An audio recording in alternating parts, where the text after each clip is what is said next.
chers téléspectateurs, bonsoir.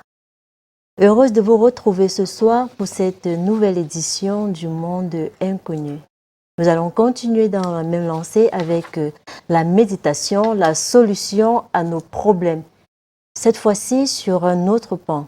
Je laisse la possibilité au professeur Emmanuel Gliporte de nous dire de quoi il sera question ce soir. Bonsoir professeur. Bonsoir Georgette Baumé, voilà. J'allais écorcher ton nom. Alors nous allons parler de la volonté parce que nous avons promis que nous allons essayer d'expliquer jusqu'où nous n'avons pas la connaissance de ce qui c'est que la volonté et c'est pourquoi nos problèmes sont restés les mêmes. Oui. C'est-à-dire qu'on n'arrive pas à trouver des solutions à nos problèmes. Donc ce soir, nous allons plutôt essayer de dire ceci, le désir ou l'aliment de la volonté. C'est-à-dire faire le pont entre le désir et la volonté serait l'élément, l'aspect de base à analyser ce soir. Voilà. D'accord. Et j'imagine bien sur le plan métaphysique. Tout à fait. Et puis la deuxième partie de la chronique, nous allons parler de supplice, c'est-à-dire la souffrance, et qui serait le maître de la vie. Sans la souffrance, rien n'est possible dans la vie. D'accord. Voilà. D'accord. Comme d'habitude, vous aurez votre chronique en deux parties. Vous aurez également la réflexion, aussi la possibilité de nous envoyer les messages via le numéro qui s'affiche au bas de votre petit écran. Installez-vous confortablement. Voici la première partie de la chronique. À tout de suite.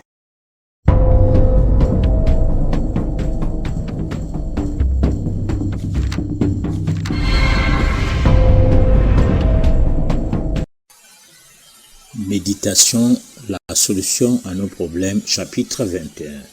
Le désir ou l'alimentation de la volonté. Lors de notre dernière édition, parlant de la volonté et le facteur temps, nous avons vu qu'il en est des idées comme des grains, bonnes ou mauvaises. Et dès qu'elles sont sémées, elles poussent pour le peu que le terrain s'y prête et qu'on leur en laisse le temps. Également, nous avons dit que c'est même les mauvaises idées, tout comme de mauvais grains qui poussent plus facilement. Et c'est pour cela qu'il faut les trier tel qu'on le fait avec les grains. Si c'est à ces niveaux que réside tout le secret de la volonté, disons que la première chose à faire est de ne pas se permettre de penser ou se poser des questions telles que « suis-je certain de la réussite » ou « où trouverai-je le temps pour faire cela ?» De même, évitez de tomber dans l'affirmation négative du genre « c'est trop difficile pour moi, je ne peux pas le faire, j'en suis incapable ». Ce genre d'expressions négatives sont infiniment dangereuses en ce sens qu'elles concrétisent par affirmation l'échec à travers le doute. Plus on les répète, plus le sentiment d'impuissance incrustre et annule toute velléité d'action. L'homme qui parvient à la réalisation de sa personnalité au point de se mettre au-dessus du doute va justement se distinguer à jamais. Il sera capable d'accomplir sa volonté de réussite dans tout ce qu'il entreprend. Il va de l'avant accomplissant chaque jour sa tâche sans perdre de temps à craindre que ses efforts soient inutiles. Il reste convaincu que chaque effort apportera sans faille ce qu'il veut. Jamais aucune perte. C'est tout au moins ce qui concerne l'entraînement de la volonté. Si toutefois on attend que tous les atouts soient de son côté, on risque fort bien de perdre en vain toutes ses énergies. Une autre chose importante est d'entretenir soigneusement l'idée choisie, de la cultiver et de veiller sur elle en l'évoquant chaque fois qu'on y pense, afin qu'elle soit restée présente en soi. Cela n'est pas difficile, car cette idée prendra d'autant plus de force qu'elle sera perçue avec plus de précision et de clarté. Dans ce travail de préparation, la lecture peut être utile. Choisir de bons livres qui maintiennent et développent la pensée. L'objet de votre intérêt est une aide précieuse. Profitez de l'enthousiasme qui vous soulève pour vous mettre à l'œuvre. Entretenez-le par de nouvelles lectures. C'est un moyen très sûr de parvenir à vos fins. De même que de bons livres, lus, relus et médités, sont des collaborateurs de premier plan, de même les livres au caractère négatif sont un poison pour la pensée et pour l'action, au même titre que ceux qui entretiennent de mauvais songes. Cela va jusqu'au choix à faire pour un film ou un fichier audio ou audiovisuel. Il est certain que le choix de vos lectures a une action profonde et souvent décisive sur votre caractère et votre destinée, bien que vous n'en soyez pas conscient. En jardinage, il faut préparer les terrains, s'aimer puis arroser de temps en temps, cela suffit, et admettre que le grain pousse seul, même si par moments on l'oublie, il continue à pousser. C'est là le miracle. Il en est de même de l'idée. Semons avec soin, nous récolterons en abondance. Ne semons point avec soin, nous récolterons des déboires. Si nous prétendons au bonheur, nous n'avons pas le choix. Il faut s'aimer judicieusement. Quant à l'homme, son terrain organique est très différent du jardin suivant son tempérament et l'état de sa santé. Pour qu'il soit propice à l'éclosion et au développement de l'idée, il suffit que celle-ci contienne un ferment, le désir. Il faut que l'homme ait un attrait à l'idée qui s'affirme, augmentant le désir, et qui, à son tour, alimente la volonté. L'idée fait germer la volonté alors que le désir en est l'aliment. Le désir est le levier de la volonté. La contrainte ou la tension sont au contraire les instruments qui freinent et détruisent la volonté. On peut affirmer que la volonté soutient tout ce qui maintiennent en leur esprit l'idée mère qu'ils souhaitent voir se développer. Dès que le désir prend une certaine force, elle pousse à l'action. Or, tous les hommes aspirent à la santé et au bonheur. Pourquoi n'y parviennent-ils pas? Parce qu'ils sont inconscients et nourrissent des désirs contradictoires. Ils sont propulsés par des impulsions aveugles alimentées par leur passion. Ils ne savent pas faire un choix conscient parmi leurs idées, ont des vues courtes, déterminées par l'affectivité et ne perçoivent aucunement les conséquences réelles de leurs actes. La satisfaction immédiate de leur ambition est leur seul vrai souci. Le désir ou l'aliment de la volonté, professeur. Alors, c'est quoi le désir? Bon, alors le désir, c'est un ensemble d'idées, un assemblage d'idées qui peut aller dans le sens à vouloir satisfaire un besoin, un plaisir. Bon, on peut désirer une personne, on peut désirer un plat, Oui. lorsqu'il s'agit de la nourriture.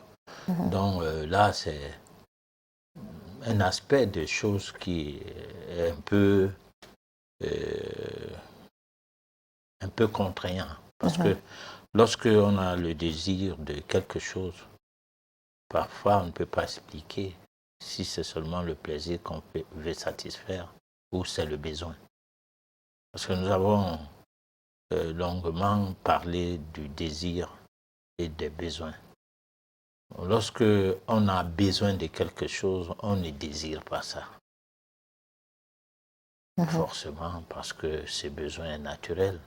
Mais lorsque le besoin n'est plus naturel, ça devient un désir. Donc le désir doit accompagner l'acquisition de ce qu'on veut. Par exemple, aller aux toilettes, faire caca, faire pipi, c'est un besoin naturel. Vous ne désirez pas le faire. C'est-à-dire, on ne dit pas je désire de féquer là les minutes qui vont suivre ou bien de faire pipi. Par contre, il faut donc établir la différence entre le désir et le besoin. Ce soir, nous sommes au carrefour du désir, du besoin, de la volonté. Essayez de comprendre la chose pour qu'on ne se contredise pas, parce que ceux qui nous suivent depuis, qui suivent cette émission, qui prennent des notes, d'aucuns qui enregistrent des vidéos que nous proposons, ou qui sont des abonnés sur YouTube, ils vont constater que nous venons avec le désir. Alors que nous avons condamné le désir à un moment donné. Et aujourd'hui, nous disons le désir, l'aliment de la volonté. Voilà. D'accord.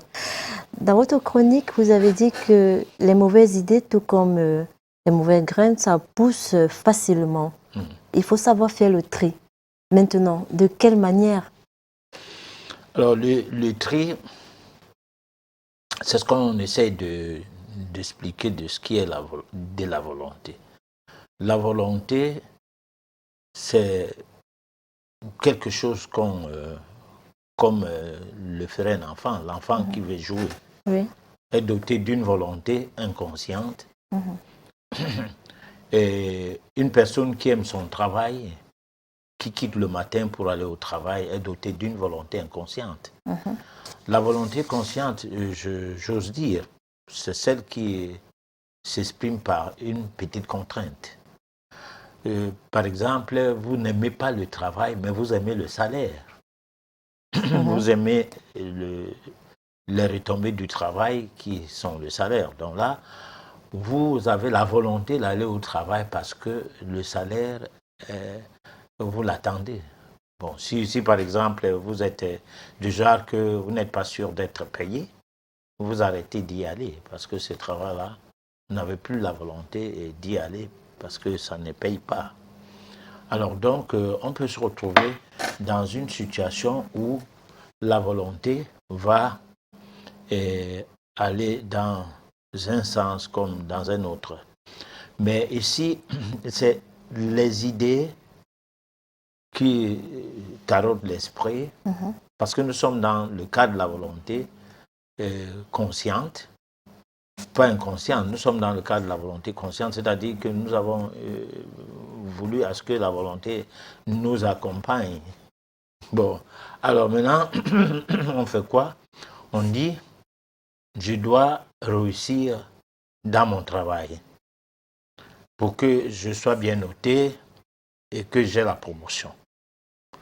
Alors, peut-être on va se former, on va rentrer à l'école, c'est-à-dire après les heures de travail, on va faire le cours, soit à l'université, le cours du soir, pour améliorer son niveau.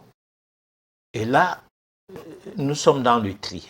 Qu'est-ce qu'on fait? Qu'est-ce qu'on veut faire? Où est-ce qu'on veut aller avec ce choix de faire à nouveau les cours? Où est-ce qu'on veut aller avec?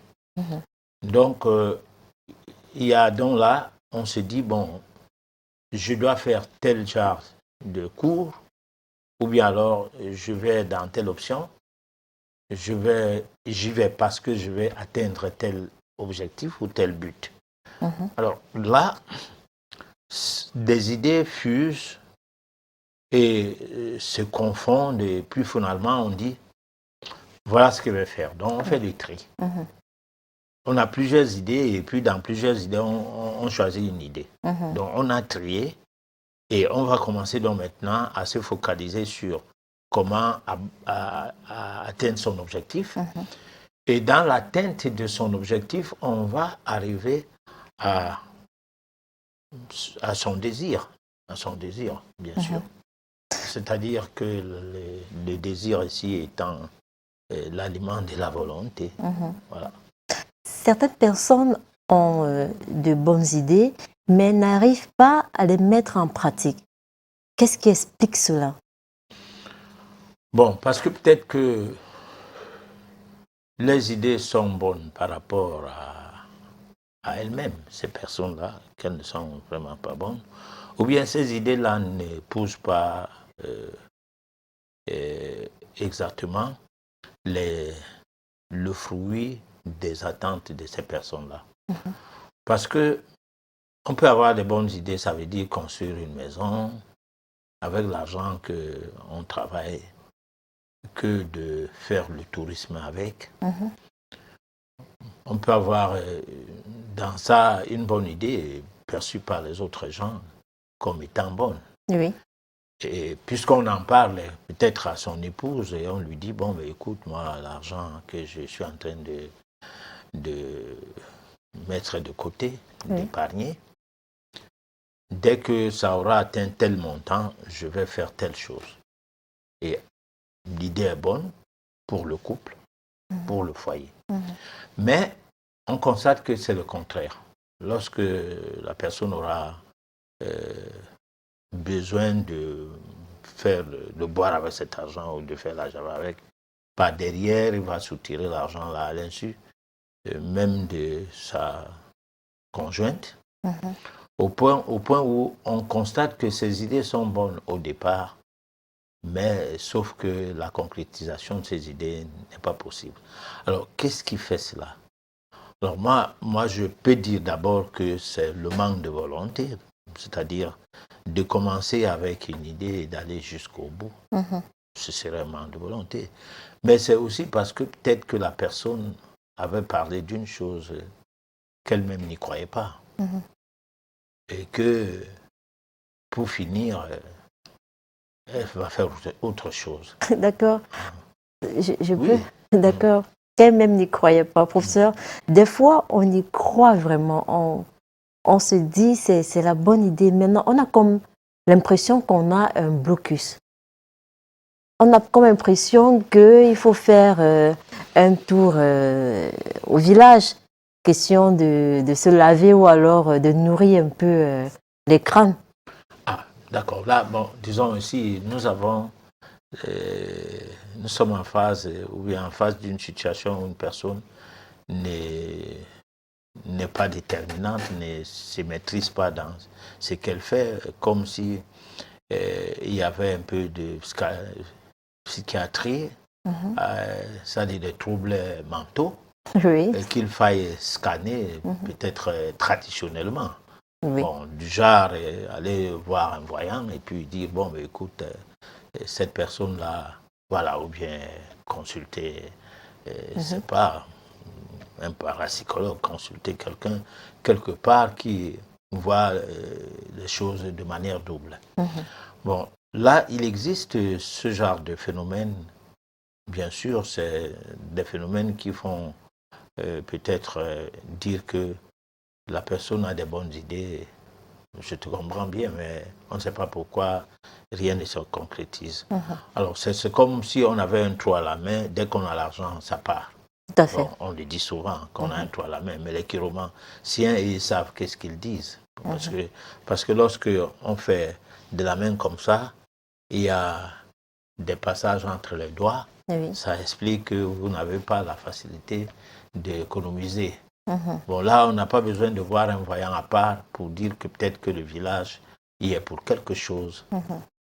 Ça, c'est un problème inné. C'est-à-dire que vous êtes une personne qu'il ne faut pas donner la gestion d'argent, par exemple. Là, c'est des situations innées qui sont telles que la personne doit donc étudier c'est-à-dire sa nature intrinsèque, pour savoir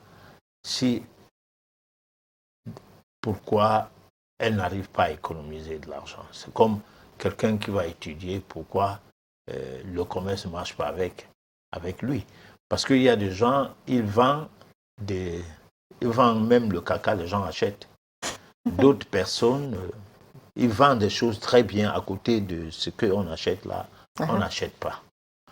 Bon, ça fait, donc en fait, il y a de quoi étudier de fond en comble. Pourquoi on a un manque de volonté? Parce que je vois là où tes questions glissent. Oui. Ouais, c'est-à-dire, il n'y a pas toujours un manque de volonté parce que quelqu'un ne sait pas méditer, ne sait pas faire le tri, ne sait pas... Bon, il y a des gens innés à cette réponse c'est-à-dire par rapport à cette réponse de manque de volonté, il y a des innés. Des gens qui sont nés que pour qu'ils prennent une décision et pour qu'ils ne reviennent pas sur sa décision, ou bien qu'ils ne soient pas distraits par quelque chose quelque part, ce serait compliqué. Alors, donc là, il y a deux aspects. Il y a l'aspect inné, non, trois même. Il y a l'aspect inné, c'est-à-dire que tu es comme ça, comme on dit au quartier, c'est un comme ça. Bon, Oui. voilà, c'est comme ça que toi tu es. Bon, il y a l'autre aspect que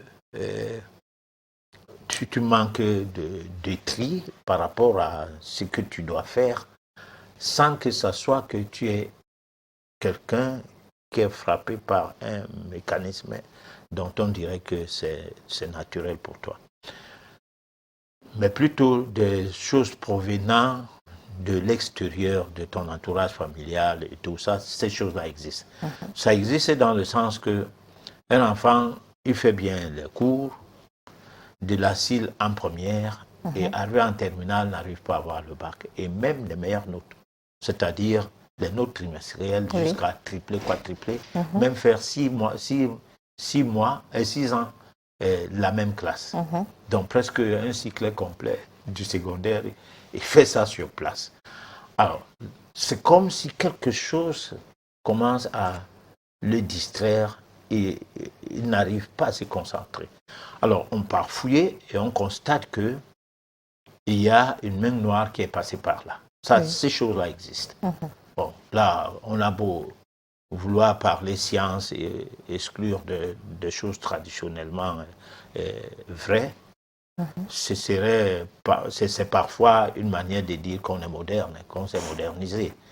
Mais cela existe. Vous avez tous les atouts de réussite, vous avez toujours pris des bonnes décisions, vous avez toujours été en phase avec la volonté d'évoluer. À un moment donné, tout lâche, on a envie de dormir plutôt, on devient fainéant et tout. Et lorsque on fait un travail de purification occulte, on constate que la chose était vraiment une chose qui se passait dans un sens où la personne ne maîtrisait pas ce qui lui était arrivé. Et dès qu'on lui fait ces traitements, allez, paf, tout change. Bon, là, je ne sais pas, c'est comme ça que je peux répondre à ta question. D'accord. La lecture accompagne beaucoup dans ce sens-là. D'accord. Maintenant, pour ces personnes, professeurs, qui ne savent ni lire, ni écrire, mais ont de quoi, je vais dire quoi, ont de bonnes idées, professeur. Qu'est-ce qu'ils peuvent faire pour booster cela? Bon, alors, disons, ici, nous parlons de la lecture pour fidéliser ces idées à quelque chose. Parce que si vous regardez un film, vous avez envie d'intégrer toute la logique du cinéaste dans votre persuasion ou bien dans votre visionnage. Oui, vous avez, c'est comme si vous voulez écrire le film là, parce que vous aurez envie de raconter ce que vous venez de voir. Alors donc, il y a une concentration. Parfois, vous ne voulez pas que l'enfant crie à côté. Certaines femmes qui, dans les séries, les suivent, se distraient de ce que font les enfants. L'enfant peut se blesser, il peut se brûler, il peut faire caca sur lui et se mettre à se badigeonner de ses caca et tout. Elle va s'apercevoir seulement que les choses sont passées de cette manière qu'après le film. Pas pendant. Donc, c'est pourquoi on pense que soit vous faites la lecture parce que vous vous concentrez, vous apprenez, vous vous fidélisez à maîtriser votre pensée, votre volonté.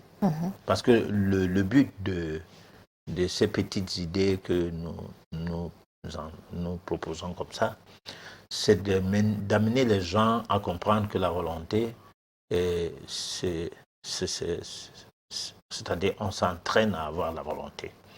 Alors, donc s'entraîner à avoir la volonté, c'est comme pour dire que s'entraîner à avoir une idée précise, c'est-à-dire une seule idée.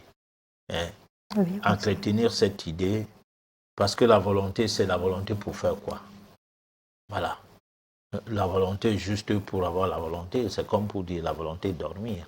Non, la volonté, ici, c'est que nous avons dit que si on avait une pensée juste, nous l'avons dit dans les émissions précédentes, ce serait idoine pour résoudre tous nos problèmes.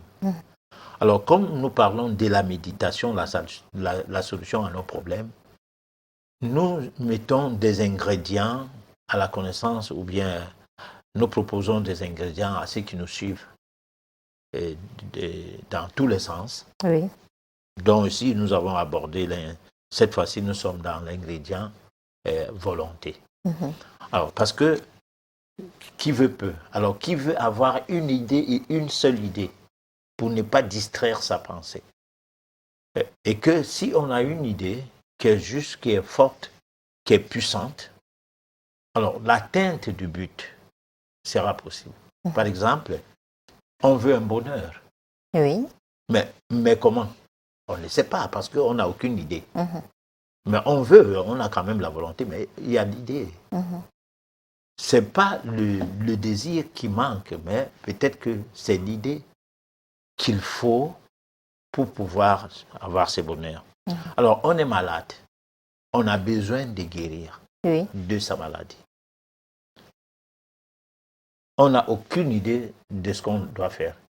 On a fait les hôpitaux fatigués. Les médecins ont raconté les discours fatigués. C'est-à-dire, on est au bord du gouffre. Les premiers jours, on est allé voir on est allé à l'hôpital de ses propres pieds. Alors, toute la confiance qu'on met entre les mains des médecins, des soignants, infirmiers et tout, des pharmaciens, tous les conseils reçus, on finit par constater que on a même perdu des forces, on n'arrive plus à marcher. On se fait porter, transporter ici et là maintenant. Pourtant, ce n'est pas la volonté de guérir qui manque, parce que cette volonté de guérir nous amène partout. Nous amène même chez les gens qu'on ne voulait jamais aller voir.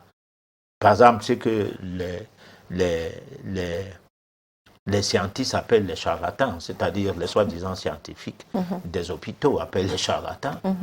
On peut se retrouver là-bas sans se poser des questions. Parce que moi, je me souviens, un jour, je soignais un médecin qui avait... Vous avez soigné un médecin? Oui, qui avait... Bon, je ne cite pas son nom parce qu'il est connu de beaucoup, de tout le monde presque. Alors, qui avait des vertiges. Il n'arrivait pas à quitter le lit pendant des jours. Bon, alors quand j'arrive, il avait la manière dont il se comportait lorsqu'on arrive dans sa chambre, ceci à domicile, il a le temps d'ouvrir les yeux pour voir qui s'est referme les yeux. Parce que pour lui, il va sauter du lit et tomber. Pourtant, il est couché. Alors, je lui pose la question, est-ce qu'on peut vous purger? Vous pouvez admettre qu'on vous purge, qu'on vous fasse un lavement par voie rectale. Il me dit, mais attends, où je suis couché là, j'ai tout essayé. Bon, même le caca vient avec, pourvu que je me mette debout. Donc, vous voyez jusqu'où le désespoir amène quelqu'un à accepter faire des choses que même son école, sa formation scolaire, l'est interdit. Alors, donc, je vais dire que ce n'est pas la volonté qui manque à un malade. Mais pourquoi le malade ne guérit pas? C'est ça le problème, malgré toute la volonté qu'il a. Alors, donc, il y a un problème. Il y a un problème que, est-ce que le fait de faire des choix, dans le sens de l'ignorance, veut dire que la volonté a manqué? Non. La volonté était là, mais pourquoi on n'a pas pu faire de bons choix? Donc, l'idée va germer et la volonté sera possible parce que le désir sera l'aliment de cette volonté-là. Alors maintenant, comment faire germer l'idée? Qu'est-ce que c'est que l'idée? Dans ces cas d'espèce, par exemple le cas des malades, d'où vient l'idée? Comment il fera pour qu'il guérisse? Parce qu'il veut guérir. C'est ça le problème. Il doit d'abord déjà, c'est ce qu'on a essayé de dire au début de la série d'émissions que nous faisons maintenant porter sur la méditation. Nous avons dit que la première chose, d'oublier l'environnement dans lequel on est né, c'est-à-dire l'environnement familial, tout ce qui s'est dit dedans ou se disait.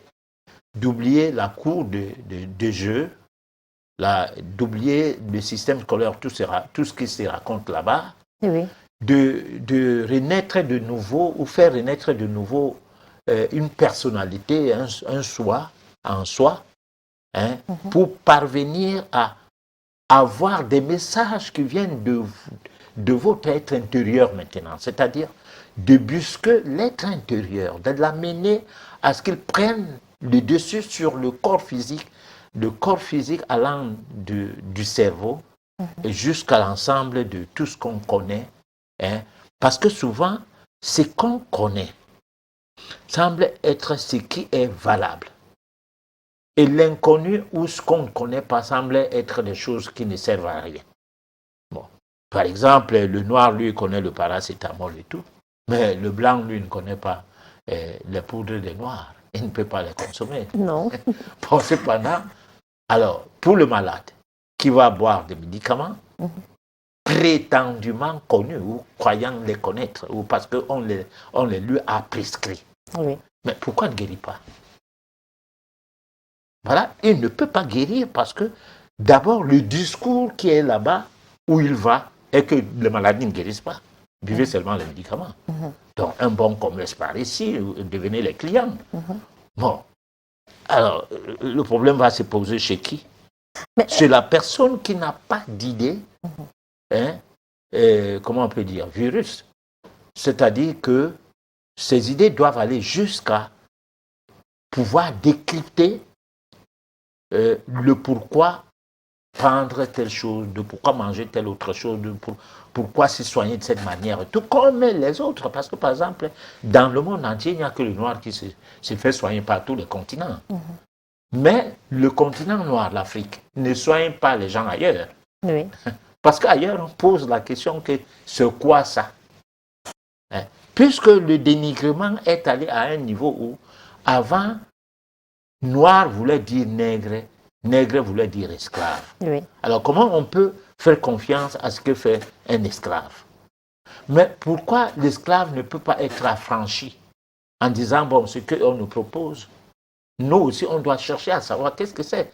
C'est pourquoi je dis, le fait d'avoir la volonté de guérir d'une maladie implique que tout ce qu'on a entendu, toute la confiance qu'on a faite sur ce qu'on a entendu, doit aller jusqu'au sens de se poser la question, est-ce que ce que j'ai entendu est toujours vrai? Est-ce que ce qu'on me propose est toujours valable? Est-ce que pourquoi la chronicité ou l'incurabilité d'une maladie peut-elle être possible alors qu'avant, j'étais bien portant? Qu'est-ce qui a fait que je ne sois plus bien portant?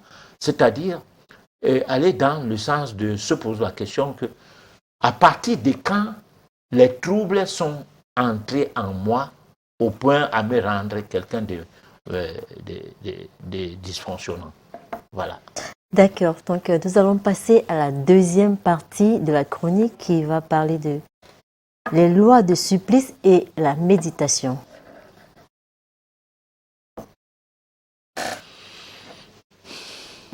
Donc, on va passer à la deuxième partie de la chronique. La loi de supplice et la méditation. On dirait que la lecture embête et surtout les Africains. Si cela s'avère vrai et que lire les livres classiques qui sont à votre portée est un problème, comment pourriez-vous lire un livre qui est pourtant là, mais qui est comme caché? Le livre notice de la vie est pourtant le seul livre qui serait obligatoire pour tous. Vos pensées sont devenues impuissantes parce que vous ne cherchez pas à comprendre ce qui s'est passé depuis l'Antiquité. C'est-à-dire, pour avoir perdu la notion de l'intuition, votre instinct a aussi disparu et depuis lors, personne n'est plus capable de savoir comment la vie fonctionne. Il est donc difficile de savoir comment aborder l'inconnu malgré sa splendeur et son immensité en expérience enrichissante qui s'offre à vous malheureusement à travers la loi de surplus. Une loi dont la rigidité fait de la souffrance un passage obligé. Pourtant, sans elle, aucune évolution spirituelle ne serait possible. Cependant, une fois de plus, disons que la vérité est à la portée de tous, mais c'est la vie qui la porte. Parce que la vie est en nous, c'est que la vérité est aussi en nous, malgré qu'elle nous semble cachée, ne sachant que faire pour l'appréhender. Elle ne doit donc pas nous être édictée par des tierces personnes, comme si celles-ci la comprenaient mieux que quiconque. Eh bien, si pour le commun des mortels, la vie ne représente rien, pour l'initié, elle est un acquis pour un droit à la transmutation de son être intérieur, car il sait d'avance que rien n'est possible sans la loi de surplus. Il sait également que c'est elle qui permet la maîtrise de soi. Grâce à elle, on peut gérer n'importe quelle difficulté, souffrance, preuve comme un jeu d'enfant. Elle vous apprend à mettre fin à la recherche de la satisfaction de vos désirs au détriment de vos besoins. C'est ainsi que vous allez découvrir une véritable voie sublime de l'évolution spirituelle, la méditation. Une voie de la vérité pour vaincre les angoisses et la peur qui vous habitent au plus profond de vous en vous mettant dans une posture d'initié. Dès lors, vous allez affronter tous les obstacles qui vous empêchent d'avancer spirituellement, d'évoluer. C'est ce qui vous permettra de vous retrouver coûte que vaille dans le tréfonds d'un monde nouveau, de béatitude et de mouvements de joie inimaginables. Comment affronter les obstacles qui nous empêchent d'évoluer spirituellement? Alors, nous ne pouvons pas les affronter comme si nous étions devant en guerre. Parce que c'est ce qui tue l'évolution même matérielle dans notre monde aujourd'hui. On va en guerre contre les microbes. On va en guerre contre... hier, c'était contre les microbes, aujourd'hui, c'est contre les virus. Bon, je crois que dans les siècles à venir, si ça continue comme ça, on va fabriquer un autre nom encore. Parce qu'avant, on parlait très peu de virus. Dans les travaux de Koch, Robert Koch, Hansen et tout, c'était des bacilles de ceci, bacilles de cela. Bon, donc c'était un peu comme des découvertes. Aujourd'hui, on ne découvrait rien, mais on a des maladies à partir de quelque chose qui n'a pas été découvert. Parce qu'avant, quand Koch disait que la tuberculose, c'est tel phénomène qui est derrière ça. Alors, le phénomène au moins était isolé. Bon, il n'y a que les infectiologues qui peuvent nous expliquer comment les virus sont isolés. Parce qu'avec les différents variants qu'on écoute et qu'on entend parler là, et que dans le fondement même de la science, les virus sont sans vie. Oui. Ils ne peuvent avoir de vie que s'ils s'accrochent aux cellules. Donc il faut maintenant voir la chose du côté de la cellule. Est-ce que c'est les cellules qui sont donc en phase avec quelque chose qu'il faut bien voir comment améliorer la vie des cellules, comment faire à ce que les cellules dans le corps humain fonctionnent bien. Bon, c'est ça le problème, parce qu'on ne peut pas avoir, au départ, voulu faire comprendre que le virus était sans vie, ne mangeant pas, ne bougeant pas, ne faisant pas ci et ça, mais capable d'infecter les cellules pour leur autoproduction. Bon, donc ce discours, parfois, quand on le lit, qu'on n'est pas universitaire, parce qu'il faut être universitaire pour gober tout ce qu'on veut te faire gober, puisque tu as besoin du diplôme, d'un doctorat, ou bien je ne sais pas quoi, d'une agrégation, je ne sais pas. Bon, alors donc, la question, la réponse à donner à cette question, c'est que nous devrons se porter garant de ce que notre corps nous appartient. Personne, si par exemple on te vaccine, tu meurs, tant pis.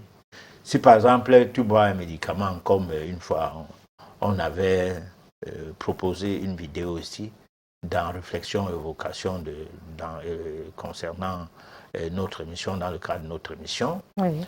où une personne dit que si elle n'avait pas eu la chance d'avoir une transplantation du foie, elle mourrait à cause de l'inflammation de son foie due à un médicament, le paracétamol. Alors maintenant, qu'est-ce que je dirais? Je dirais ceci. Essayons de voir qu'est-ce qui est utile à notre vie. Oui. Bon, déjà, on ne sait même pas qu'est-ce qui est utile dans la vie. Parce que ce qui est utile à notre vie, c'est de bien boire l'alcool, et de fumer les cigarettes, d'aller avec les sexes contraires, de manger tout ce qui est bon au palais, sans se poser la moindre question. Qu'est-ce que je mange comme ça? Jusqu'aux traditionalistes. Parce que, alors, autant le dire, des personnes qui devraient servir d'exemple, ce devraient être des intellectuels d'un très haut niveau, c'est-à-dire un médecin qui fume de la cigarette. Ce n'est pas un bon exemple pour ses patients ou alors pour les gens qui savent qu'il est médecin. Du moment où sur le paquet de la cigarette, on décrit le danger des composants de ce produit-là. Alors donc, il y a plein de situations à veiller sur ça par nous-mêmes, sans faire confiance aux autres. Voilà. D'accord. La souffrance est un passage obligé pour tout le monde, professeur. Mais que dire de ces personnes qui naissent avec une cuillère en or? Tout le monde souffre. Ah bon? Ah oui, mais parce que même le bébé qui est né avec tout ce qu'il lui faut pleure. Et pour ces personnes qui vivent dans un palace qui, depuis leur naissance, n'ont jamais connu la pauvreté. Oui, bon, mais ils souffrent parce que la pluie n'est jamais tombée sur eux. Et même le soleil, ils n'en savent pas grand-chose. Il y a des enfants qui ne savent pas si le ciel est bleu ou quoi. Parce que le dessus de la toiture a des tôles en couleur. Ils voient bien le ciel, mais ils voient le ciel selon la toiture, selon la couleur de cette toiture. Alors, c'est une souffrance parce que c'est des personnes qui vont développer des maladies dont l'origine ne sera pas connue. Par exemple, lorsque des grandes personnalités refusent que les enfants ne se lavent pas de la pluie, c'est-à-dire pendant la saison de pluie, on demande à ce que les enfants se mettent au chaud et qu'ils n'aillent pas sous la pluie. Oui. D'abord que tu ne dois pas marcher nu-pied, même à la maison. Alors, pire encore dans la boue. Il y a beaucoup de microbes. Voilà. Alors, tout cela, ils ne se posent pas des questions. Pendant la période de Covid, combien de fous sont couchés à l'hôpital? Dans une ville comme Douala, où on a au moins une dizaine de fous, qu'on voit tous les jours. Bon, ils sont en confinement parce qu'ils ne sont pas avec les autres gens, d'accord. Mais ils mangent dans les poubelles, continuellement. Et dans ces poubelles, on y jette tout, même du matériel des confinés. Et ils viennent manger des choses de ces poubelles en les malaxant et en triant dans ce qu'ils peuvent manger. Bon, j'ai observé cette histoire à plus d'une fois. Je me pose la question de quel microbe, de quel virus on parle. Le virus qui atteint la psychologie de l'homme et détruit cette psychologie et l'affaiblit, ou le virus même qui vit comme virus Parce que qu'est-ce qui fait à ce que tu vois un fou, quelqu'un dans la folie, 25 ans, tu es dans une ville, la personne là est là tout le temps. Il y en a qui ont des doigts coupés parce que les bagues sont montées et descendues. Alors, le doigt s'infecte et quand la bague tombe, c'est-à-dire quand la bague finit par couper le doigt, ça se cicatrise.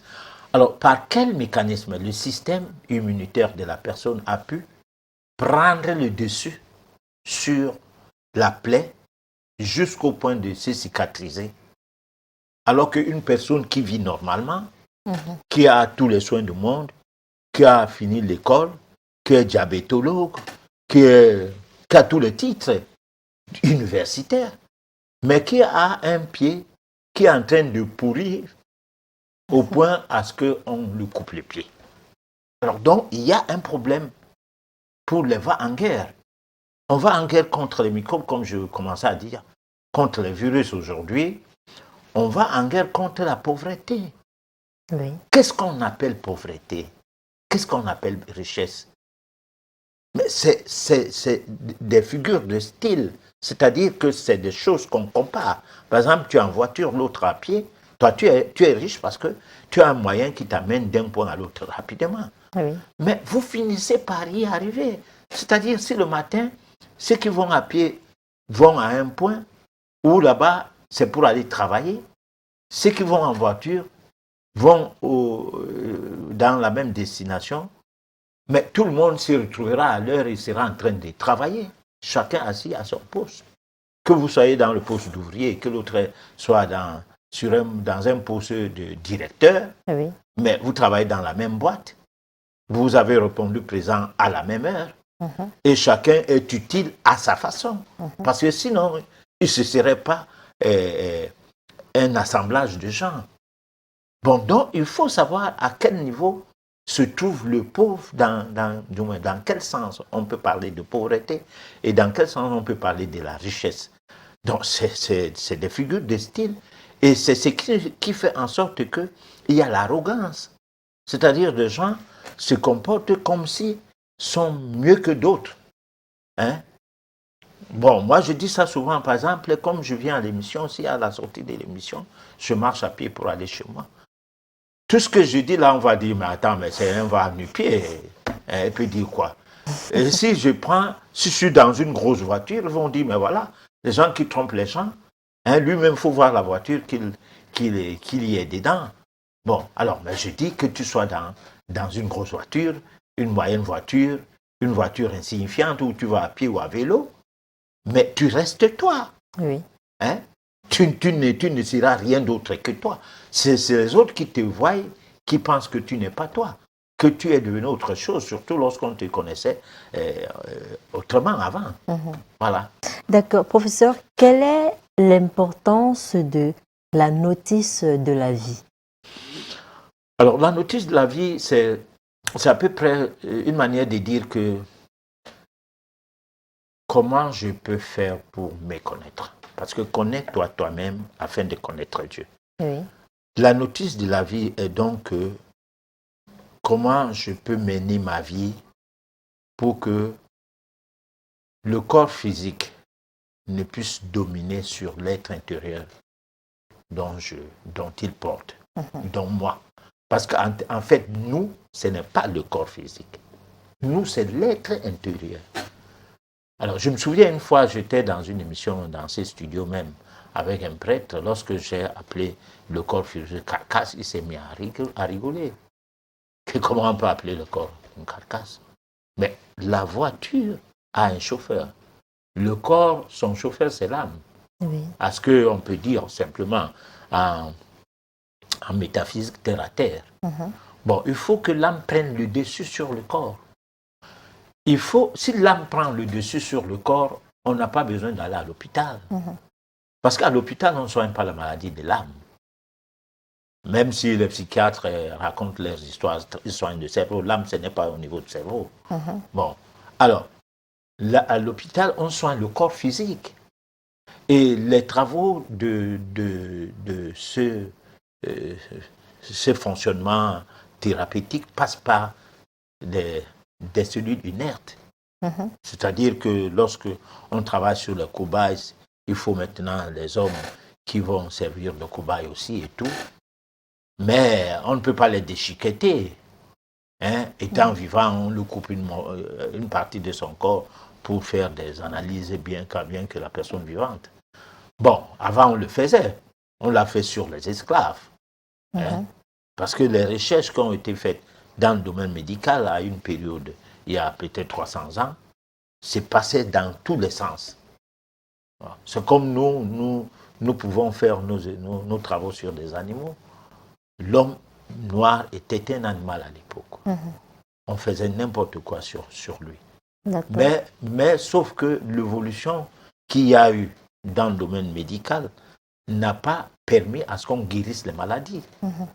On a plutôt trouvé, à partir de ces travaux, qu'est-ce que c'est que l'insuline? Bon, on peut bien dire que c'est commencé du chien ou bien de la vache, mais c'est commencé aussi des hommes qu'on avait utilisés comme des cobayes. Oui. Bon, on ne peut pas l'officialiser, on ne peut pas donner cette information comme étant une information officielle. Bon, donc tous ces travaux n'ont rien apporté de fondamental. Parce que je suis en train de faire une recherche là, comment on est en train de vouloir passer par le clonage pour atteindre le niveau où on aura des vivants, mais sortant des laboratoires.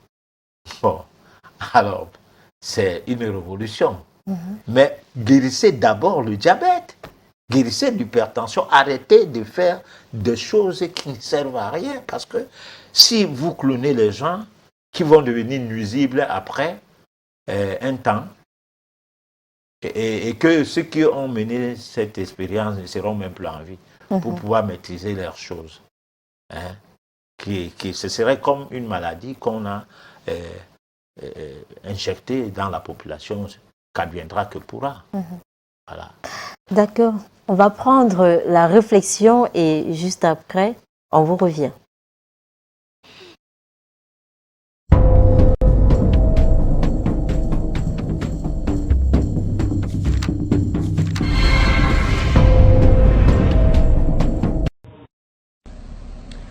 Alors on va parler pour finir des pays du tiers-monde, parce que alors là, le système dont je viens de vous parler, il est merveilleux parce que bon, c'est très bien d'endetter une belle sœur dans une petite ville, c'est très bien d'endetter une grosse entreprise dans une capitale, mais le top du top, c'est d'endetter tout un pays d'un coup. Et là, il y a des spécialistes de ça, il y a le Fonds monétaire international, il y a la Banque mondiale, il y a l'OMC, qui ont des individus, des équipes particulières qui vont dans les pays pauvres, en général où on peut trouver des ressources qui sont utiles aux pays riches, des ressources minières, des ressources géologiques, des ressources énergétiques, du pétrole, etc. Et on dit aux dirigeants de ces pays, est-ce que vous savez que vous êtes assis sur des montagnes de profits? Mais comment vous allez faire pour les tirer du sol, pour les extraire? Vous n'avez pas d'usine, vous n'avez pas de route, vous n'avez pas d'ouvriers, vous n'avez pas de savoir-faire, vous n'avez rien. Et pourtant, Dieu sait que vous pourriez vous enrichir, et enrichir votre population.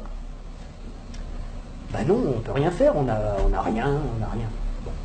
Ben écoutez, nous, on est le FMI, on est la Banque mondiale, on peut vous prêter des milliards de dollars. Et avec vos milliards de dollars qu'on va vous prêter, vous allez pouvoir exploiter vos ressources et nous rembourser haut la main sans problème. Mais il y a une petite clause dans le contrat de prêt, et de toute façon vous ne pouvez pas y couper, c'est que vous allez avoir besoin de routes, vous allez avoir besoin d'un port pour que les pétroliers puissent aborder, vous allez avoir besoin d'un pipeline pour aller des puits de pétrole au port, vous allez avoir besoin de soldats pour protéger le pipeline des terroristes, donc on amènera aussi quelques soldats, et vous allez avoir besoin de beaucoup d'argent pour financer tout ça. Et à qui vous allez acheter tout ça? Où sont vos entreprises? Mais on vous a dit, on n'a pas d'entreprise. Ah bon? Ben écoutez, c'est pas grave, nous on en a. En Occident, beaucoup, on en a plein. On a Halliburton qui fabrique des usines, on a Areva qui a besoin d'uranium, on a Bouygues qui fabrique des autoroutes, des ports, tout ce que vous voulez, on va vous faire ça aux petits oignons, pas de problème. Et c'est comme ça que ça marche. On vous prête 15 milliards, sous réserve que vous fassiez travailler nos entreprises, et de toute façon, vous ne pouvez pas faire autrement. Donc regardez bien ce que ça fait au point de vue monétaire. Il y a 15 milliards qui sont créés ex nihilo par le Fonds monétaire international et la Banque mondiale. Le Fonds monétaire international, c'est un organisme qui récupère quelques dépôts de la plupart des pays de la planète qui servent de garantie pour faire des crédits, des prêts aux pays sous-développés. Donc il y a 15 milliards qui partent de la Banque mondiale et qui vont sur les comptes du pays sous-développé. Et aussitôt ces 15 milliards-là qui sont dans le pays pauvre, ils retournent dans le pays riche pour aller payer des entreprises occidentales qui vont dans le pays pauvre faire du boulot, construire des trucs. Du point de vue du pays riche, quand vous allez vendre des produits et des services dans un pays pauvre à l'étranger, pour vous, c'est quoi? C'est des exportations ou des importations? Des exportations. Voilà. Je vais aller exporter une usine, Areva, moi français. J'exporte une usine. J'exporte du travail. J'exporte des chars. J'exporte des fusils. J'exporte des outils, de l'outillage. Donc, ce qui est génial, c'est que les 15 milliards qui sont partis des pays occidentaux, qui sont allés dans le pays pauvre, il y a des services qui sont exportés par les pays occidentaux envers les pays pauvres, et l'argent, qu'est-ce qu'il fait? Il revient dans les pays riches, les 15 milliards, ils reviennent. Bon. Et donc les 15 milliards, c'est comme si on avait eu une belle-sœur qui avait emprunté 15 milliards et qui nous les distribue, puisque les ouvriers des entreprises des pays occidentaux, les actionnaires des entreprises des pays occidentaux, ils vont avoir plus d'argent, grâce à ces 15 milliards qui reviennent. Donc ils vont les dépenser dans l'économie, ça nous fait des transactions nouvelles, de l'emploi nouveau, qui va ruisseler dans notre économie. Mais c'est pas tout à fait comme si c'était des belles-sœurs qui les avaient empruntées, parce que les belles-sœurs, il aurait fallu qu'elles rendent les intérêts, et donc qu'elles reprennent leur argent, et qu'elles en reprennent le double, et que nous, on ait des nouveaux emprunteurs qui arrivent pour payer les intérêts des nouvelles belles-sœurs. Là, non. C'est qui la belle-sœur qui paye les intérêts? C'est les pauvres. C'est les pays sous-développés. Et donc on a été leur construire des trucs qui vont nous permettre d'exploiter leur richesse. On a eu de la monnaie en plus qu'on a créée nous-mêmes en la faisant passer par les pays pauvres, mais qui revient chez nous net d'intérêts. Et qui paye la dette, qui paye les intérêts, c'est le pays pauvre. Et ils ont deux solutions. Soit ils empruntent à nouveau le montant des intérêts pour pouvoir nous les rembourser, ce qui double leur dette. C'est pour ça que des fois vous entendez des présidents de pays sous-développés qui disent « Mais c'est pas possible, on l'a déjà payé 15 fois la dette, comment ça se fait qu'il faut qu'on paye encore ?» C'est parce qu'ils ne peuvent pas la créer. C'est parce que pour rembourser des dollars, il faut qu'ils les empruntent. Puisqu'il n'y a que nous, les Occidentaux, qui peuvent créer des dollars pour les endetter. Et donc, soit ils empruntent pour continuer à payer leurs intérêts, soit ils vendent leurs ressources pour presque rien. Ce qui nous permet à nous d'avoir le niveau de vie qu'on a. Et d'avoir les ressources des pays sous-développés, qu'on a bien choisis parce qu'ils étaient riches en ressources dont on a besoin, et d'avoir le niveau de vie qu'on a, et d'avoir de l'essence pas chère, et d'avoir des iPhones pas chers, etc. C'est grâce à ça. Donc il faut réfléchir à ça aussi. Il faut savoir que si on a le niveau de vie qu'on a, c'est parce qu'il y a une prédation sur les ressources de la Terre entière, qui nous profitent.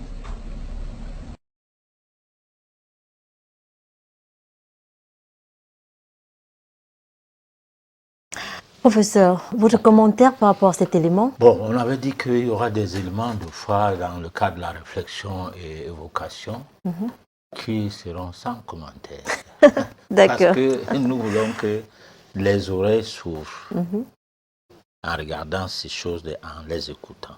Parce que nous sommes là, alternance politique, ceci, je suis de tel parti politique, je suis de cela, des débats politiques, tout le long de la vie. Bon, on ne sait pas trop, quand on suit ces débats, on ne sait pas trop si les gens qui débattent souvent connaissent toutes ces choses-là. Oui. Donc parfois on lance ça comme un pic pour qu'ils comprennent aussi que nous on ne fait pas politique, on fait métaphysique. Notre émission étant une émission éthique, c'est-à-dire l'éveil des consciences. Oui. Alors nous sommes obligés de temps en temps de piocher un peu dans le social certaines idées et les ramener en surface. D'accord. Chers téléspectateurs, c'est votre moment, c'est le SOS téléspectateur.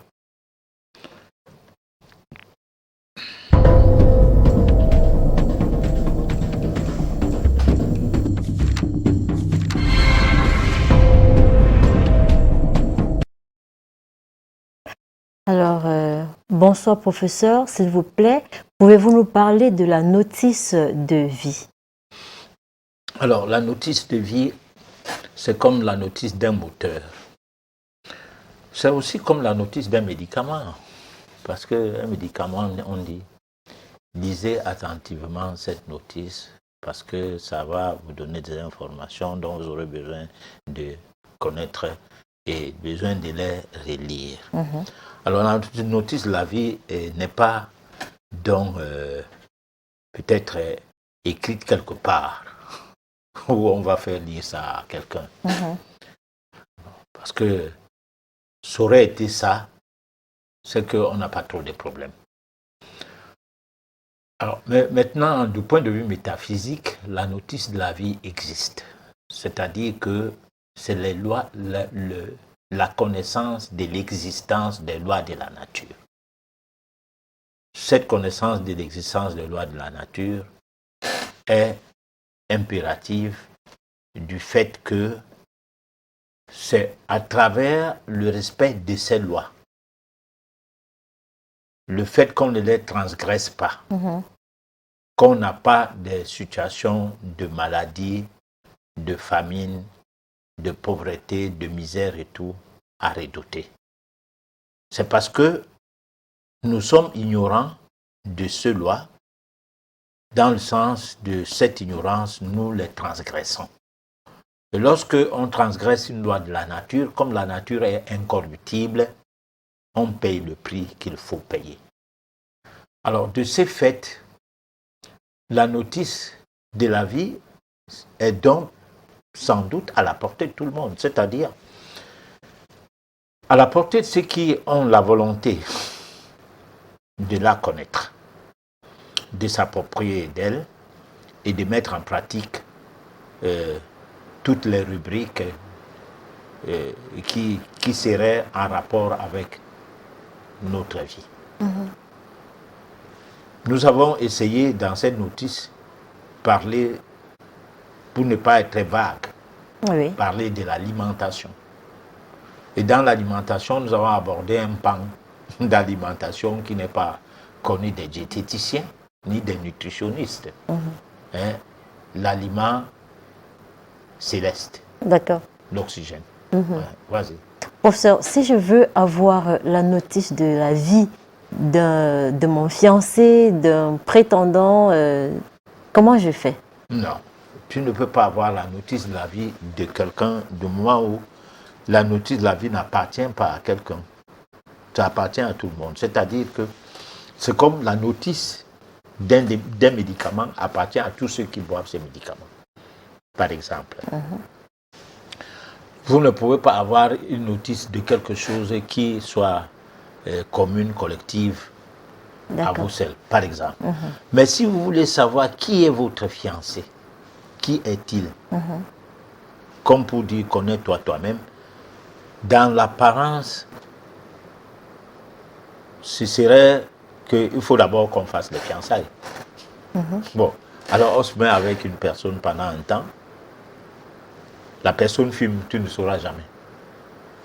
La personne boit de l'alcool, tu ne sauras jamais, mais vous êtes ensemble. C'est-à-dire, la personne s'arrange que ni l'odeur de la cigarette, ni l'odeur de la boisson ne transparaît dans son existence, dans votre vie commune, pendant tout le temps que vous êtes ensemble. Et lorsque cette personne est sortie de la maison pour se retrouver ailleurs, elle fait tout ce qu'il faut faire et elle sait comment se prémunir pour qu'elle ne soit pas perçue comme une personne qui fume, qui boit.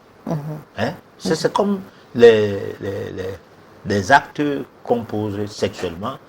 Madame ne doit pas savoir. C'est la même chose. D'accord. Parce que le jour qu'elle saura, le jour-là, elle découvrait une autre personne. Pourtant, dès le premier jour de la rencontre, il y avait l'intimité ailleurs. Ce n'est pas une histoire que parce que tu viens de découvrir. Non, c'est comme ça la nature de la personne. Donc, mais là, c'est un autre registre, mais qui n'est pas forcément de la notice, qui ne relève pas de la notice de la vie de la personne, mais de son tempérament, de son caractère, de son vécu, de tout ce que la personne fait, qui l'arrange et dont elle est à l'aise avec. D'accord. Voilà. Alors, bonsoir professeur. Étant donné que le désir naît de l'absence, est-ce que dans certains cas, le désir et le besoin ne peuvent pas aller ensemble ou alors s'impliquer réciproquement? C'est Pierre Debolova qui nous envoie ce message. Alors, disons, je disais tout à l'heure que ceux qui nous suivent vont essayer de nous titiller un peu. Parce que si j'ai donné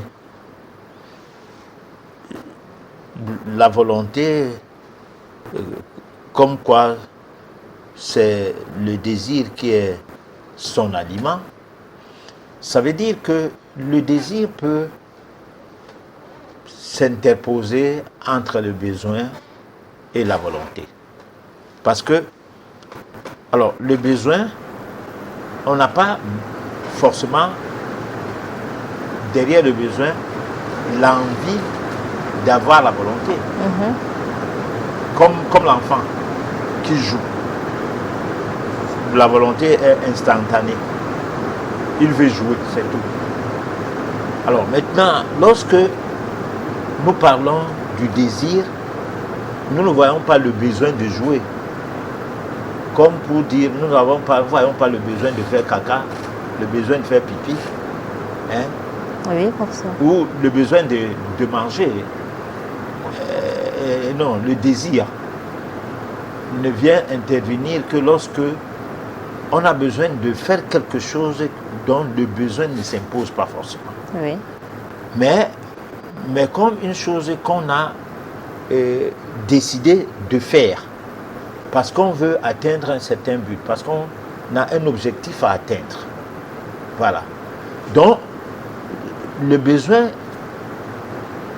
peut être mis de côté, le désir prend la place, parce que le désir, c'est busquer la volonté pour pouvoir atteindre un objectif. D'accord. Voilà. Bonsoir docteur, moi c'est Christian, je viens à Yaoundé. En fait, j'écris parce que rien ne va dans ma vie. J'aimerais savoir, s'il vous plaît, ce qui se passe. Bon, mais là, la personne va appeler hors antenne. On va discuter de son problème pour voir si nous-mêmes nous comprenons. Nous allons comprendre ce qui ne va pas parce que de peur de devenir le bon Dieu au cours de cette émission, ce qui n'est pas possible, D'accord. on ne saurait l'aider. Hein. D'accord. Donc, il peut appeler en antenne. D'accord. Bonsoir à vous au studio. Bonbon, comment combler un désir qui nous tourmente? Alors, si vous êtes tourmenté par un désir, dites-vous que le désir, là, est derrière une somme d'idées, où vous allez donc chercher dans la somme d'idées l'idée qui est nécessaire à retenir par rapport à ces désirs. Parce que, en fait, vous avez d'abord les idées, la pensée, le désir, et puis là maintenant la volonté d'atteindre l'objectif pour satisfaire ces désirs. Alors, le résultat, il faut que vous reconstruisez votre pensée, ou vous revoyez dans votre pensée ce qui est de ce qui aurait apporté le désordre, pour que le désir prenne le dessus à vous chatouiller, à vous encombrer, à vous ténailler. Oui. D'accord. Bonsoir professeur, je m'appelle Chloé. Mon fils de 22 ans, tout le temps échoue le bac. Professeur, s'il vous plaît, aidez-moi. Que dois-je faire? Alors, j'ai toujours dit, c'est pénible pour les parents de payer la scolarité de leurs enfants et que la réussite ne soit pas accompagnée, ne serait-ce que pour satisfaire leurs désirs, de voir les enfants avoir le bac. Bon, voilà un autre problème des désirs. Bon, parce que tu désires que l'enfant ait le bac, tu ne sais même pas s'il aura ça, ça va lui servir à quoi. Tu ne sais pas, mais il faut qu'il ait ça. Bon, peut-être l'argent que tu investis pour le bac, ça aurait été mieux d'investir ça à autre chose pour l'enfant là. Bon, alors, mais nous sommes dans un monde où nous sommes des assimilés. Il faut que nous fassions comme tout le monde. Mais professeur, à quel moment savoir s'il y a une main noire derrière ou alors si c'est naturel? Alors, mais justement, c'est ce que je voudrais donc dire que, en réalité, la question que la personne pose Oui. nécessite à ce que la personne appelle hors antenne. Bon, pour qu'on voit ici les échecs de baccalauréat de son enfant sont dus à quoi? Oui. Bon, est-ce que l'enfant est devenu distrait, ne se concentrait plus comme au départ? Est-ce que, du moins, essayer de voir qu'est-ce qui ne va pas, si c'est un problème occulte ou bien c'est un problème classique. D'accord. Voilà. Bonsoir professeur. À combien faites-vous les séances de purification? Alors, mais, non, on ne fait pas les séances de purification de manière à parler à la télé comme on sait. Ah non. Si une question concernant la purification peut arriver dans l'esprit de quelqu'un, peut nous appeler hors antenne et là on va savoir qu'est-ce qu'il entend par purification et nous aurons peut-être la réponse à lui fournir par rapport à sa préoccupation. Voilà. Bonsoir professeur, s'il vous plaît, aidez-moi, j'aimerais connaître ma copine. Que faire? Donc là, il faut une étude d'affinité. Et l'étude d'affinité, c'est le nom complet, dont nom, prénom, la date de naissance. Pour l'homme, pour la femme, et la première année des rencontres. Oui. Bon, là, on peut arriver avec cette étude métaphysique à voir si vous êtes de bonne affinité, si vous pouvez faire ensemble. D'accord. Bonsoir, je m'appelle Cynthia. Professeur, j'ai 2 prétendants, mais je ne sais pas lequel choisir. Vous le mettez sous scanner métaphysique. C'est-à-dire que les 2 personnes et vous, vos années de rencontre. Voilà, ça va aller. Nous, on va faire le reste. Voilà, donc c'est mieux que la personne appelle hors antenne, il n'y a pas de problème à ça. D'accord. Bonsoir, professeur. Moi, depuis que je suis née, ma vie n'est que souffrance. À quand la fin? Les questions de ce soir me paraissent comme si on n'est pas dans le sujet. Bon, toutes les questions qui sont posées là sont des questions d'ordre métaphysique sans doute, mais qui doivent passer par une consultation. Alors, la consultation ne peut pas être possible au cours d'une émission, même si des gens font des émissions pour faire des consultations. Bon, nous ne le faisons pas pour le moment. Peut-être un jour on le fera, on ne sait jamais. Il ne faut jamais insulter ce que font les autres, parce qu'on ne sait pas trop pourquoi ils font ça. Mais nous ne sommes pas là pour ça. Cependant, les gens qui ont des ennuis et qui pensent que à nous écouter, on peut leur être utile, peuvent nous appeler hors antenne. Voilà. D'accord. À ces numéros, quoi. Voilà. D'accord. Bonsoir, professeur. Est-ce que vous soignez les maladies? Nous ne pouvons pas expliquer tout ce que nous expliquons, nous expliquons là, souvent, sans que nous soyons dans le domaine de la thérapie. Je fais 45 ans de médecine alternative. Donc, je passe tout mon temps à lire, à étudier chaque jour, chaque nuit. Et chaque fois qu'il y a un cas que je ne comprends rien sur ça, je fais des investigations et tout. Et puis, c'est ce qui m'a amené à constater qu'il y a une extrapolation dans le diagnostic et qu'il ne faut pas confondre avec la consultation vitale. Parce que pour consulter quelqu'un, si on consulte la personne sur la base du diagnostic, ça veut dire qu'on consulte la personne sur la base de ses plaintes. Donc, on ne cherche pas la cause de quoi il se plaint. Alors que lorsqu'on consulte une personne sur la base de sa vitalité, on cherche à savoir qu'est-ce qui s'est passé dans sa vie afin que les troubles fonctionnels, métaboliques et autres commencent. Bon, donc là je pense que je peux dire que bon, oui, je soigne. D'accord, d'accord. Bonsoir le plateau, bonsoir professeur. J'aimerais avoir un éclairci s'il vous plaît. Est-ce possible? Veuillez éviter s'il vous plaît d'appeler pour le moment. Les appels c'est après l'émission. Bonsoir le plateau, bonsoir professeur. J'aimerais avoir un éclairci s'il vous plaît. Est-ce possible que l'on réalise ce qu'il a vécu lors de son dédoublement astral involontaire? Si oui, comment s'y prendre?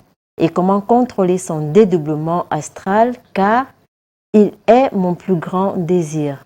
Charles-René Basson depuis Colbon, Douala. Oui. Si on a des dédoublements, ça veut dire que c'est involontaire, ça arrive comme ça. C'est des situations en fonction de son incarnation.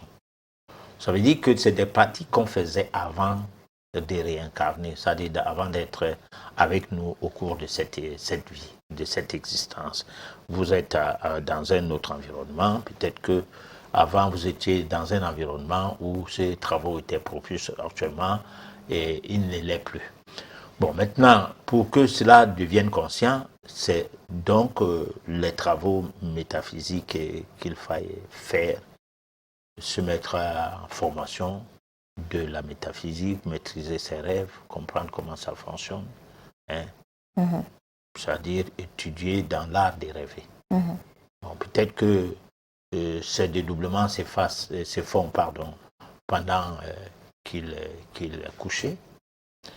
Bon, à moins qu'ils disent que non, peut-être ça s'est fait, même comme nous parlons là, et peut quitter son corps pour se retrouver ailleurs. Bon, là, c'est toujours quelque chose qu'il faut absolument qu'il se mette à l'étude, à l'approfondissement de ce que c'est. Il ne faut pas qu'il pense que c'est quelqu'un d'autre qui va faire ça pour lui. Non. D'accord. Je voudrais également avoir votre contact, si possible. Personnel? Oui, professeur. Non, qu'il appelle hors antenne. Bon, parce que le contact, quand on appelle les gens, quand on donne ça, les gens commencent à appeler là, et puis souvent, c'est pour ne rien dire après. Ceux qui veulent vraiment le contact passent par le numéro qu'ils utilisent là pour les SMS. Et souvent, on a remarqué que c'est cette personne-là qui se porte un peu sérieuse dans leur interpellation de l'aide qu'on doit leur apporter. Bon. Parce que d'autres sont de nature à appeler juste pour savoir si les numéros passent. Ou bien d'appeler pour dire bonjour professeur, vraiment c'est bon pour votre émission, mais il peut me saluer même à travers mes collaborateurs. Parce que souvent quand on m'appelle et que moi je suis en train de travailler, bon, si j'ai 10 coups de fil pendant que je fais une voyance, d'abord je ne serai pas en train de voir, de suivre le coup de fil là parce que le téléphone ne sera pas à côté. De deux, je vais trouver 20 coups de fil, 30 coups de fil, 40 coups de fil. Et là, je ne peux pas les rappeler. Et d'aucuns n'en rappellent même plus. Bon, alors, c'est ça. D'accord. Je dis merci à Canal 2 et au patriarche. Tout se résume à l'esclavage dont la grande conséquence est la considération de la race noire toujours inférieure aux blancs. Ouais, il a compris à sa façon. Ouais. Bonsoir professeur. Est-ce que vous soignez le paludisme? Si le paludisme était bien soigné, il n'y aurait pas la médecine occidentale ici. C'est le paludisme qui a ouvert la possibilité aux spécialisations médicales en Afrique. Bon, donc si un Africain sait soigner et ne sait pas soigner le paludisme, ce serait malheureux. Parce que c'est une maladie où on manque trop dedans.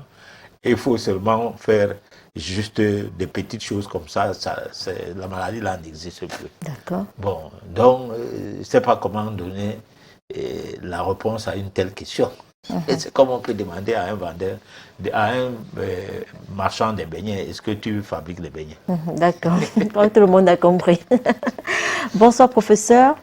Est-ce qu'il existe une certaine disposition psychologique qui peut garantir une meilleure atteinte de nos objectifs par notre volonté? Constantin depuis Yaoundé.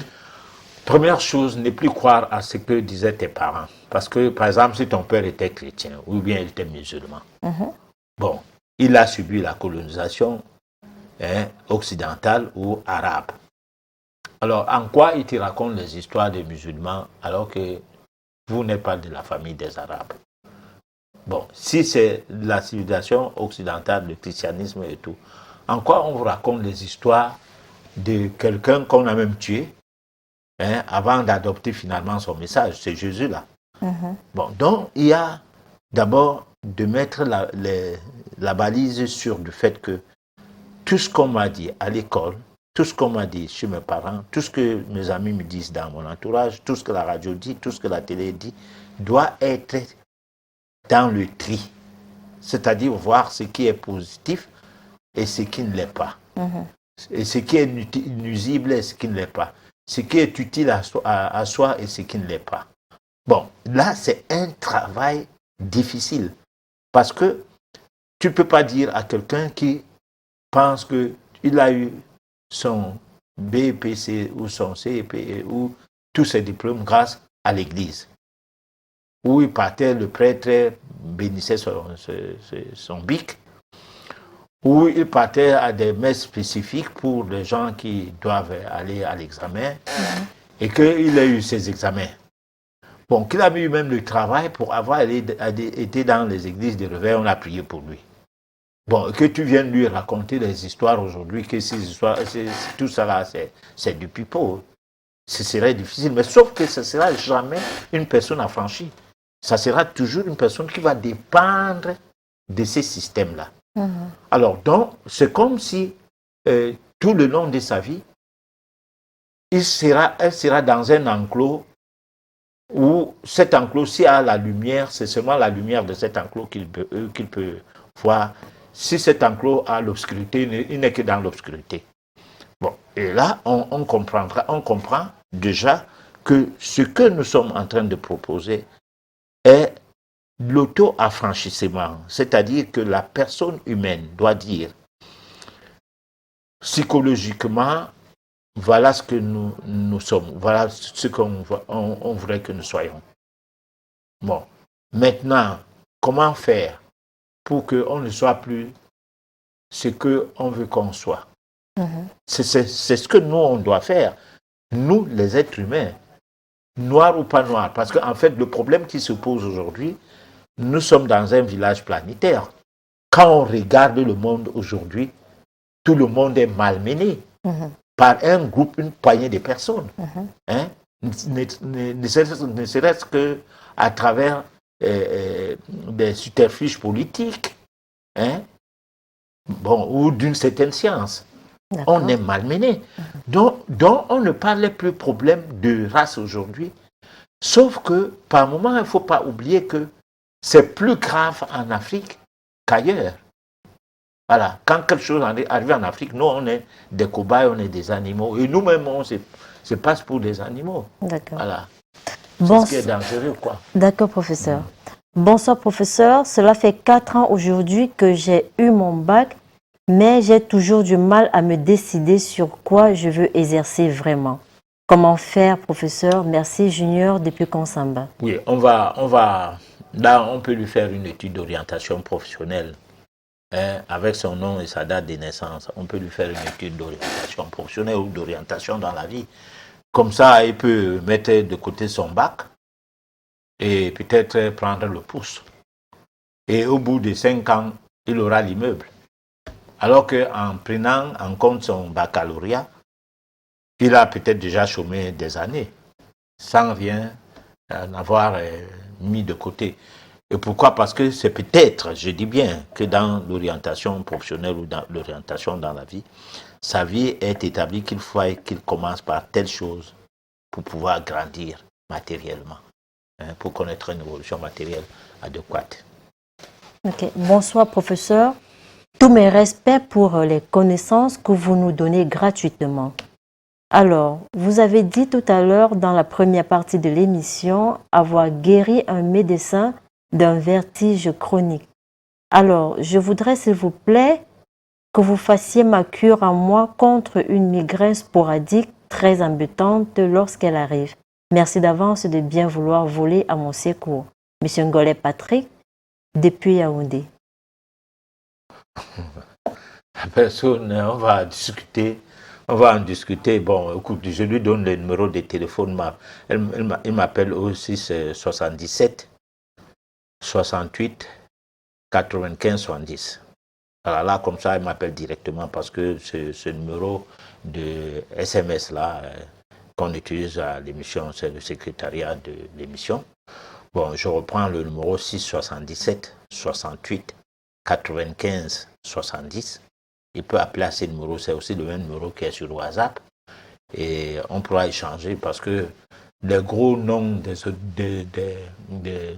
hôpitaux là, souvent sont mal compris par les gens qui ont fait l'asile comme moi. 2 semaines. Bon, on te donne chaque jour des nouveaux mots naissent. Le dictionnaire médical est grossi en volume. Et il y a longtemps, c'était 4000 maladies. Maintenant, c'est plus de 4000 noms de diagnostics de maladies ou quoi. Maintenant, c'est plus de 1000. Pardon, 700. C'était 700 il y a des années. Et puis aujourd'hui, il y a des décennies, quoi. Aujourd'hui, c'est à plus de 1000. Bon, donc là, on peut comprendre que ces noms-là naissent en fonction des découvertes, des nouvelles analyses. D'accord. C'est-à-dire, quand on découvre une nouvelle analyse, allez, pour le nom naît. Bon. Par exemple, la prostate, aujourd'hui, on a découvert les possibilités d'analyser la fabrication des protéines. Oui. Hein? Bon, et que si ça a atteint tel seuil, on bascule vers le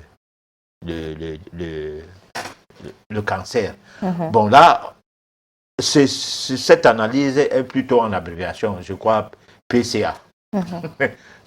Bon, quand tu fais ton analyse de PCA. D'accord. Bon, voilà. Bonsoir professeur, chaque fois que je suis dans une relation amoureuse, je rêve que quelqu'un pendant le sommeil me fait l'amour. Quelques jours après, ma relation se termine sans raison. Oui, mais la personne va appeler hors antenne. On va voir si à notre niveau, quel est le conseil qu'on peut lui prodiguer ou bien qu'est-ce qu'il faut faire. Alors, bonsoir professeur, ma fille de 14 ans mange toutes les nuits dans son sommeil. Que faire? Merci. Non, tout ça c'est hors antenne. Ouais, parce qu'il faut voir qu'est-ce que c'est, qu'est-ce qui se passe. Ouais. D'accord. Professeur, nous sommes arrivés au terme de cette émission. Alors, votre mot de fin? Bon, le mot de fin, c'est que nous sommes toujours dans le registre de la méditation, la solution à nos problèmes. Parce que l'essentiel, c'est qu'on puisse pouvoir méditer un jour à l'autre et méditer pour du vrai. Parce qu'en réalité, nous ne pouvons pas parler de la méditation comme on parlait de la prière. Nous le disons toujours. Parce que ceux qui suivaient l'émission pour la première fois vont dire, mais attends, il dit la méditation, la solution à nos problèmes. Et puis il nous amène vers le désir, la volonté, ceci et cela. Finalement, c'est quoi tout cela? Non. Nous avons parlé de l'alimentation. Oui. Pour méditer dans des conditions normales, il faut avoir une hygiène de vie. Et cette hygiène de vie commence par une bonne alimentation, du moins les bonnes règles concernant l'alimentation et les 3 types d'aliments. L'aliment positif, donc l'aliment céleste, l'oxygène. L'aliment neutre, dont l'eau, l'hydrogène, et l'aliment négatif, les nutriments. Savoir comment combiner ces choses, comment les faire le tri. Tout cela a été dit au départ. Bon, donc maintenant, il faut qu'on ait la volonté de faire un régime alimentaire et qu'on soit décidé de le faire. Ouais, parce que cette volonté, il faut savoir trier, il faut savoir comprendre. Bon, aussi, la manière de se soigner. Si on se soigne mal, on détruit son âme. Parce que j'ai dit tout à l'heure que les soins concernaient le corps physique, alors que l'homme n'est pas que le corps physique. Hein, ça dit les soins hospitaliers. Bon, cependant, personne ne doit éviter l'urgence. Parce qu'on ne meurt pas 2 fois. Voilà. L'urgence est donc dans les hôpitaux. L'homme n'est pas que physique, l'homme est également Métaphysique. Ou d'accord. alors, l'homme est également psychique, tout ce qu'on peut dire. D'accord. Voilà. Nous avons été ravis de vous savoir nombreux à l'écoute de cette émission. Donnons-nous rendez-vous mardi prochain à partir de 23h. D'ici là, portez-vous bien.